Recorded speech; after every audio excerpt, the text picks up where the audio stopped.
Центр голоса ИСУН – это центр, который занимается лечением заболеваний голоса и предоставляет полный спектр услуг, систему Total Care, начиная от обследований, консультации по исправлению привычек, которые вредят голосообразованию, и заканчивая лечением и реабилитацией, уходом за голосом и проведением специальных процедур. Конечно, мы обычно думаем, что голос используют в основном профессиональные вокалисты, певцы, артисты мюзиклов.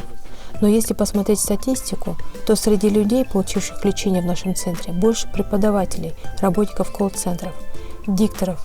Наш центр лечит не только людей, которые используют голос профессионально, но также людей, которые просто много используют голос. Для них всех мы оказываем медицинские услуги, консультируем, проводим лечение, решаем проблемы с голосом.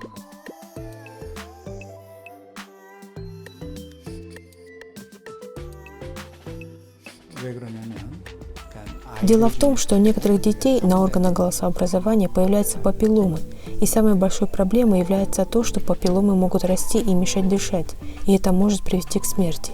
Эти случаи требуют срочной операции. Помимо этого, проблемой являются частые рецидивы. Очень много случаев, когда за один раз нельзя излечиться полностью. И, к сожалению, если медицина в стране проживания не развита высоко, бывает, что и 30, и 40 раз ребенок проходит лечение, но выздороветь никак не получается. Конечно, в случае таких детей речь идет не о том, что у них нет голоса, а речь идет уже о жизни и смерти. Таким детям мы стараемся помочь излечиться полностью и восстановить голос. В нашем центре проводятся операции и последующее лечение папилломатоза гортани.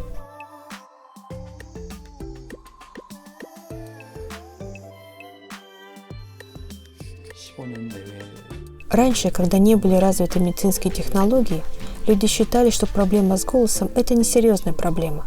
Раз такой голос от природы, уже ничего не поделать. Бывало много случаев неизлечимых болезней. За последние 10-15 лет очень сильно развились медицинские технологии, улучшилась постановка диагноза и улучшилось медицинское оборудование. Поэтому в некоторых случаях заболевание голоса можно излечить неоперативным путем, то есть достаточным будет применение инъекций ботокса. Кроме того, если раньше операции проводились с использованием скальпеля и микроскопа, то сейчас используют лазер, и при этом, если раньше лазер использовали для разрушения тканей, то сейчас новые виды лазера не просто убирают поврежденные ткани, но также помогают восстановлению тканей. Применяя лазер, мы помогаем восстановить голос, помогаем его улучшить. И самая последняя ступень – это когда мы меняем мужской голос на женский. Наш центр проводит сложные операции по феминизации голоса.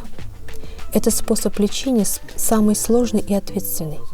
Обычно считается, что подобные операции нужны трансгендерам, но на самом деле и у женщин, перенесших рак яичников, имеющих кисты в яичниках, имеющих отклонения в гормонах надпочечников, у данных пациенток происходит изменение голоса с женского на мужской. Конечно, они испытывают из-за этого много проблем, и таким пациенткам мы также проводим операции по восстановлению и изменению голоса. До сих пор мы говорили только об оперативных способах лечения. Но в нашем центре проводится диагностика голоса, которая позволяет выявить малейшие отклонения в голосообразовании, и данная диагностика позволяет узнать, какая мышца двигается неправильно. Также позволяет понять, правильно ли используется дыхание. Все это можно определить и проанализировать, используя эту диагностику. Таким образом, в нашем центре мы можем проанализировать голос не только в медицинской области, но также в области искусства.